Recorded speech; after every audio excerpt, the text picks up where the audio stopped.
বারুইপুরে encounter গতকালের ঘটনা। আর এরপর যারা এই মুহূর্তে অভিযুক্ত তার মধ্যে রয়েছে এক এক করে 3 জন, কবির মোল্লা, সঙ্গে আনন্দ সর্দার এবং অবশ্যই রয়েছে আরও একজন। এই 3 জনকে ইতিমধ্যেই জিজ্ঞাসাবাদ করে জেরা করে একাধিক গুরুত্বপূর্ণ তথ্য পাওয়া যাচ্ছে। আর অন্যদিকে যার গণপিটুনিতে মৃত্যু হয়েছে সেই ইন্দ্রজিৎ মণ্ডল, তার বাড়িতে একেবারে পৌঁছে যায় জি 24 ঘন্টা। পিতা এবং মাতা, মা এবং বাবা দুজনের সঙ্গেই কথা হয়েছে। তারা ছেলেকে পাবেন না, কিন্তু সরকার তাদের পাশে আছে। আজকে আরও একবার তারা কথা উল্লেখ করেছেন। পুরো বিষয় নিয়ে আরও জানি, আমরা কথা বলে নিই। আমাদের সঙ্গে তথাগত রয়েছেন আমাদের প্রতিনিধি একেবারে সরাসরি। তথাগত, তুমি খানিকক্ষণ আগেই দেখাচ্ছিলে যে ইন্দ্রজিৎ মণ্ডল, যাকে একেবারে টেনে হিঁচড়ে বাড়ি থেকে বের করে নিয়ে গিয়ে মারধর করা হয়েছিল, তাতে মৃত্যু হয়। মুখ্যমন্ত্রী শুভেন্দু অধিকারী জানিয়েছিলেন যে একজন ইনোসেন্টকে মেরে ফেলা হয়েছে, যারা এর সঙ্গে যুক্ত তাদেরকেও সরকার রেয়াত করবে না। আজকে সেই পরিবারের বক্তব্য আমরা শুনলাম।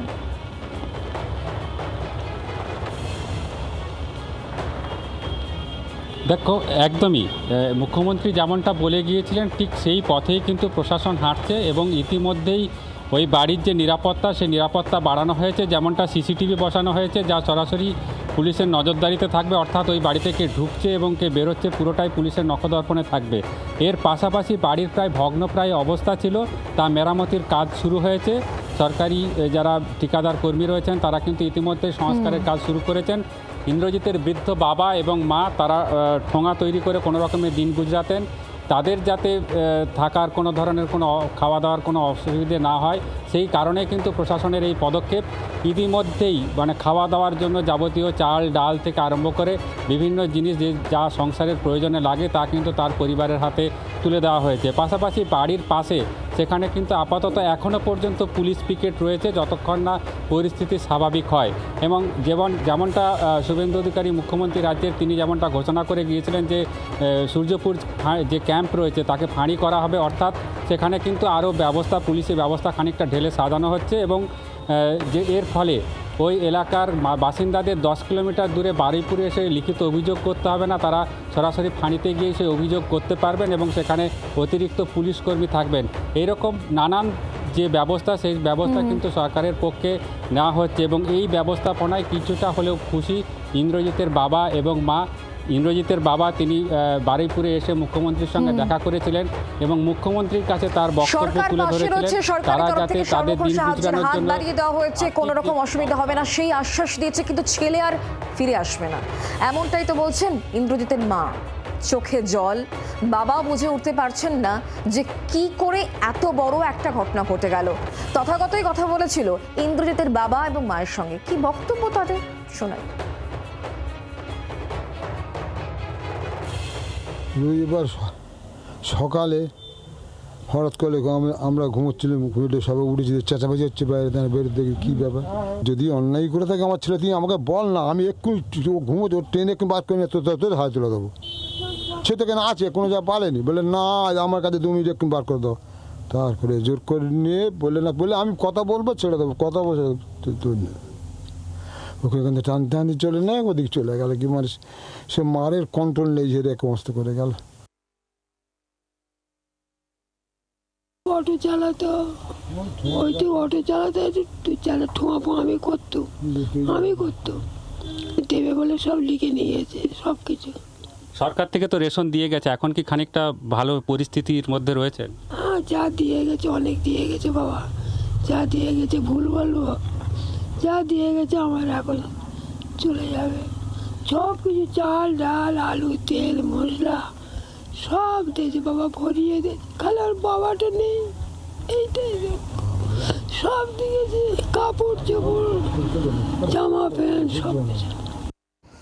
এক যুগ আগের কথা, 2013 সাল, বারাসতের কামদুনি, ধর্ষণ করে নৃশংস খুন করা হয়েছিল। এই লম্বা বিচার, অসহনীয় বিচারে ক্লান্ত হয়ে আজ কামদুনি নির্যাতিতার মা, তিনিও চাইছেন এনকাউন্টার হোক।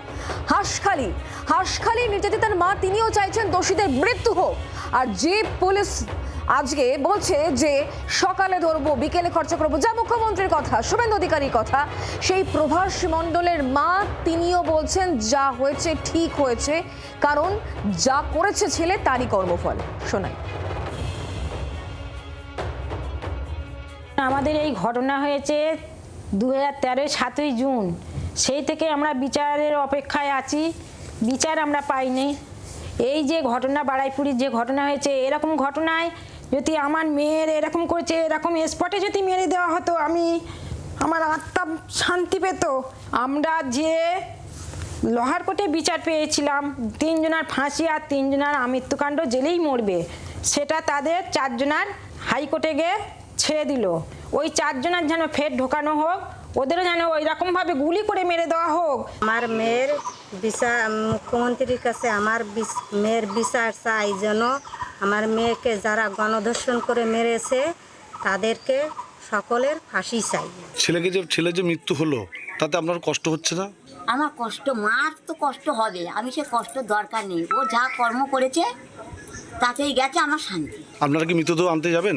না, আমার কেউ যাওয়ার নেই, আমি যেতে পারবো না, মৃতদেহ আমি আনবো না। আমি তো বললাম আর আমরা দেখতে চাই না, একদম দেখতে চাই না। তোমরা ওখানে নিয়ে ঠিকে নাও, জমে দেবে, কোথায় দেবে, ফেলে দেবে, দিয়ে যাবে, কেউ যাবে না। 3 মায়ের কথা শোনালাম, আর এবার সূর্যপুরের দিকে নজর রাখতে হচ্ছে। দুষ্কৃতী হামলার দাগ ক্ষত এখনো সেখানে স্পষ্ট।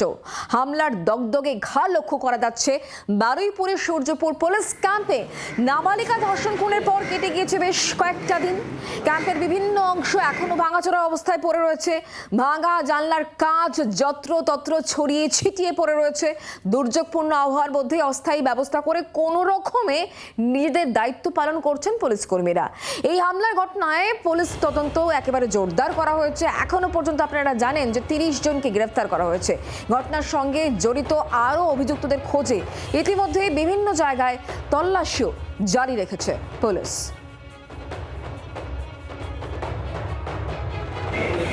সূর্যপুর পুলিশ ক্যাম্প, যে ছবি দেখলে এখনো পর্যন্ত আঁতকে উঠতে হয়। যথেচ্ছভাবে ভাঙচুর চালানো হয়েছে এবং এখানে এখনো পর্যন্ত সেই একই রকম অবস্থায় সমস্ত কিছু পড়ে রয়েছে। এই বৃষ্টি এবং দুর্যোগপূর্ণ আবহাওয়ার মধ্যে ঠিক এইভাবেই এখনো পর্যন্ত তাদের ডিউটি করে চলেছেন এই বারুইপুরের সূর্যপুর যে ক্যাম্প, সেই ক্যাম্পের পুলিশ কর্মীরা। এখানেই থাকতেন পুলিশ কর্মীরা এবং এখানে এসে পুলিশের গাফিলতির অভিযোগ তুলে এখানে এইভাবে ভাঙচুর করা হয় এবং বেশ কয়েকজনকে মারধর করা হয়। ঘটনায় বেশ কয়েকজন আহত হয়েছেন। এই ঘটনারই মামলা শুরু করেছে পুলিশ এবং ইতিমধ্যে সব মিলিয়ে এই ঘটনায় 30 জন গ্রেপ্তার হয়েছে। বাকিদের সন্ধানে তল্লাশি অভিযান চলছে। বাকিদেরকেও খুব দ্রুত গ্রেপ্তার করা হবে বলে বারুইপুর পুলিশ জেলার পুলিশ সূত্রে জানা গিয়েছে। ক্যামেরায় দীপের সঙ্গে তথাগত চক্রবর্তী, জি 24 ঘন্টা। বারুইপুরের ঘটনায় ইতিমধ্যে একাধিক গুরুত্বপূর্ণ এবং চাঞ্চল্যকর তথ্য সামনে আসছে। এনকাউন্টার হয়েছে গতকালই এবং এই এনকাউন্টারে তদন্তভার সিআইডি তরফ থেকে নেওয়া হয়েছে এবং জেরাতে এই 3 জনকে জেরা করে, যারা অভিযুক্ত, যারা পুলিশের জালে এই মুহূর্তে 3 জনকে জেরা করে একাধিক গুরুত্বপূর্ণ এবং চাঞ্চল্যকর তথ্য উঠে এসেছে। যেমন অপরাধের 10 দিন আগে থেকেই রেকি করেছিল প্রভাস মণ্ডল। খুন এবং ধর্ষণের ঘটনায় এই 4 জনই যুক্ত ছিল। একজনের ইতিমধ্যেই মৃত্যু হয়েছে। এই 4 জন, বর্তমানে 3 জন, তাদের কার কি ঠিক ভূমিকা ছিল এই সবটা জানতেই কিন্তু এই মুহূর্তে তদন্ত চলছে। অন্যদিকে আনন্দ সর্দারের সঙ্গে পাল্টা মুখোমুখি বসানো হয়েছে আরও 2 জনকে, দিবাকর সর্দার এবং কবির মোল্লাকে। ম্যারাথন জিজ্ঞাসাবাদ চলেছে। আর এরই মধ্যে উঠে আসছে আনন্দ সর্দারের কথা। আনন্দ সর্দারকে সাংবাদিকরা জিজ্ঞাসা করেন, একাধিক প্রশ্ন করেন, তখন আনন্দ সর্দার কি বলছেন যে তিনি প্রভাসকে চিনতেন। প্রভাস তাদের নাম কেন বলেছে জানি না, প্রভাস সব করেছে, কবির মোল্লাকে চিনি, গাড়ি চালক, এমনটাই দাবি করছে এই আনন্দ সর্দার। শোনাই। তোমরা কি যুক্ত ছিলে কোনোভাবে? না না। তোমাদেরকে ধরলো কেন? প্রভাস মণ্ডল কি করেছিল? প্রভাস মণ্ডল কি করেছিল? তোমরা কি যুক্ত? মূল অভিযুক্ত কে? তোমরা চিনতে, প্রভাসকে চিনতে? জানি না, সব আমাদের নামে মিথ্যে নামে এই করে দিয়েছে। তোমরা ছিলে না? তোমরা প্রভাসকে চিনতে? প্রভাতকে চিনতাম, ওই স্টেশনের ওপারে বাড়ি, কিন্তু আমার স্পটে ছিলাম না। এই ঘটনার সাথে কি যুক্ত ছিলে? না না না। তাহলে প্রভাস তোমাদের নাম করলো? কি করে বলবো স্যার? তোমার নাম কি? আমার নাম আনন্দ। কবির মোল্লাকে গাড়ি চালাতো, গাড়ির ড্রাইভার। তবে তবে আজকে এই কথা যে সে প্রথম বলছে এমনটা নয়, কিন্তু মঙ্গলবার দিন জি 24 ঘন্টায় আপনাদেরকে দেখিয়েছিল একেবারে এক্সক্লুসিভ সেই ফুটেজ। বারুইপুর ফাঁড়িতে এই আনন্দ সর্দার এবং প্রভাস মণ্ডলের কথোপকথন পুলিশ আধিকারিকদের সামনে একে অপরকে বাঁচানোর চেষ্টা বা দায় ঠেলাঠেলির চেষ্টা করা হচ্ছে।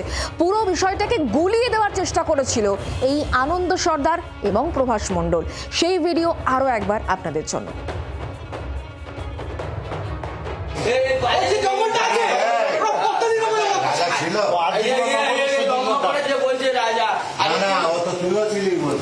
আমি ছিলাম স্যার, আমার ধর্ম কথা বলছি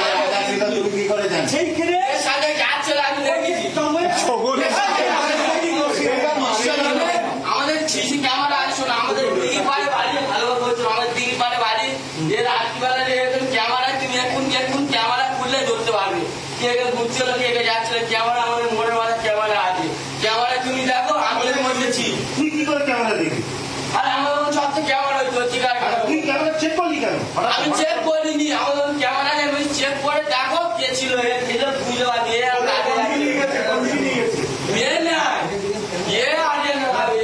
বাকি ছেলে রাজা রাজা যে অটো চালা কত ছিল কত বলছে তো ইয়ে কে কত বলছে ওই পারে গেছে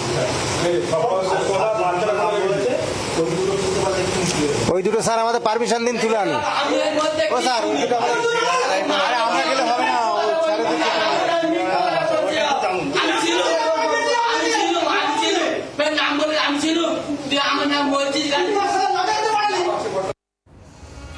আর এদিকে রাজ্যের পঞ্চায়েত মন্ত্রী দিলীপ ঘোষ তিনি এনকাউন্টারের পক্ষে সওয়াল করতে গিয়ে যে মন্তব্য করছেন তাতে তো নতুন করে বিতর্ক। এরা বুদ্ধিজীবীর নামে সমাজ বিরোধী, এভাবেই তিনি সমাজ বিরোধীদের উদ্দেশ্যে মন্তব্য করছেন, বুদ্ধিজীবীদের উদ্দেশ্যে উল্লেখ করছেন। অপরাধীদের পেছনে দাঁড়িয়েছে বামপন্থীরা, বুদ্ধিজীবীরা যখন অপরাধ হয়েছে তার বিরুদ্ধে আন্দোলন, আবার অপরাধী সাজা পেলে তার বিরুদ্ধেও আন্দোলন। ডিম এইসব বুদ্ধিজীবীদের মাথায় ভাঙুন, এদের বুঝিয়ে দিন অপরাধী এবং অপরাধের পাশে দাঁড়ানো এইসব মানুষকে সমান ট্রিটমেন্ট দিন।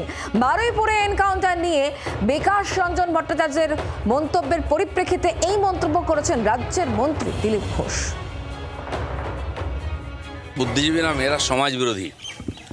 আমার মনে হয় এই যে অপরাধ বেড়েছে সমাজে, অপরাধীদের পেছনে এই কমিউনিস্টরা এই বুদ্ধিজীবীরা চিরদিন দাঁড়িয়েছে। এরা নিজের খালি ইমেজ, নিজের নাম ছাড়া কিছু চায় না। যখন অপরাধ হয়েছে তার বিরুদ্ধে আন্দোলন, আবার অপরাধীকে সাজা দিলে তার বিরুদ্ধে আন্দোলন। আমি বলছি যে ডিম যেখানে সেখানে নষ্ট করবেন না, এই বুদ্ধিজীবীদের মাথায় ডিম ভাঙুন, বুঝিয়ে দিন এরা সমাজ বিরোধী। আর যদি সেরকম হয় এরা এর বিরুদ্ধে দাঁড়ান, যে অপরাধী এবং যে অপরাধীকে সাহায্য করছে সমর্থন দুজনকেই সমান ট্রিটমেন্ট করা হবে। দিলীপ ঘোষ আজ যে মন্তব্য করছেন এবং সেই মন্তব্যের আগে সিপিএম নেতা তথা আইনজীবী বিকাশ রঞ্জন ভট্টাচার্য একটি মন্তব্য করেছেন, সেই মন্তব্য এবার শোনায়। আচ্ছা, এইসব রূপকথার গল্প বিশ্বাসযোগ্য? যে প্রভাস মণ্ডলকে গতকাল মুখ্যমন্ত্রী দাঁড়িয়ে বলে এলেন তিনি নাকি নির্দোষ, সব সিপিএমের লোকেরা গণ্ডগোল করছে। সেই প্রভাস মণ্ডল তিনি রাত্রিবেলা রিকনস্ট্রাকশনে পুলিশের হাত থেকে বন্দুক ছিনিয়ে নেবেন? দেখ, এনকাউন্টার করা হবে এটা আগে থেকেই পরিকল্পনা ছিল, সুপরিকল্পিত। তার কারণে এই লোকটি গ্রেপ্তার হলে অনেক তথ্য বেরিয়ে আসতো। বিজেপির আইটি সেল তারা রাস্তায় নেমে পড়েছিল এটা দেখাতে যে ওখানে একটা ধর্মীয় বিদ্বেষ আছে। গতকাল মুখ্যমন্ত্রীকে প্রকারান্তরে তেমন একটা আভাস দিয়ে এসছেন। অতএব মূল সাক্ষীকে মেরে ফেলে একেবারে যোগী স্টাইলে। বিকাশ রঞ্জন ভট্টাচার্যের বক্তব্য শুনলেন। দিলীপ ঘোষ সে কারণে পাল্টা যে কথা বলেছেন সেটাও আপনাদেরকে শোনালাম। তবে দিলীপ ঘোষের এই পাল্টা মন্তব্যের পর কাউন্টার করেছেন বিকাশ রঞ্জন ভট্টাচার্য, সেক্ষেত্রে হিটলার মুসোলিনির কথা বলেছেন তিনি, সেই বক্তব্য শোনাবো। পরিষ্কার কথা হচ্ছে দিলীপ বাবুরা জানেন যে ওরা বিজেপি থেকে একটা পরিকল্পনা করে ওখানে একটা দাঙ্গা বাঁধাবার চেষ্টা হয়েছিল, সেটা ধরা পড়ে গেছে, আমরা এটা উন্মোচন করে দিয়েছি। সেই জন্যই ওরা এই সাক্ষীকে লোপাট করে দিয়েছে, কারণ এই সাক্ষী বেঁচে থাকলে অনেক কথা এবং সত্য কথা বেরোতো, ওদের দাঙ্গার পরিকল্পনাটা প্রকাশিত হতো। তার কারণ আরএসএস দলটা তৈরি হয়েছিল মুসলিমের আদর্শে, অতএব সেই পথেই ওরা যাচ্ছেন। এবং সেজন্যই ওদের ভীষণ ভয় বুদ্ধিজীবীদের, ওদের ভীষণ ভয় বামপন্থীদের। সমাজ বিরোধী দুষ্কৃতির সঙ্গে আপনাকে তুলনা করেছেন উনি। ঠিক আছে, কারণ তার কারণ হচ্ছে উনি নিজে তো মুসলিম ভক্ত, তো মুসলিম হিটলারের ভক্তটা আমাকে ওদের সঙ্গে তুলনা করবেন তাতে আমি খুব বিস্মিত হই না। বাংলার আওয়াজ, বাঙালির আবেগ, জি 24 ঘন্টা।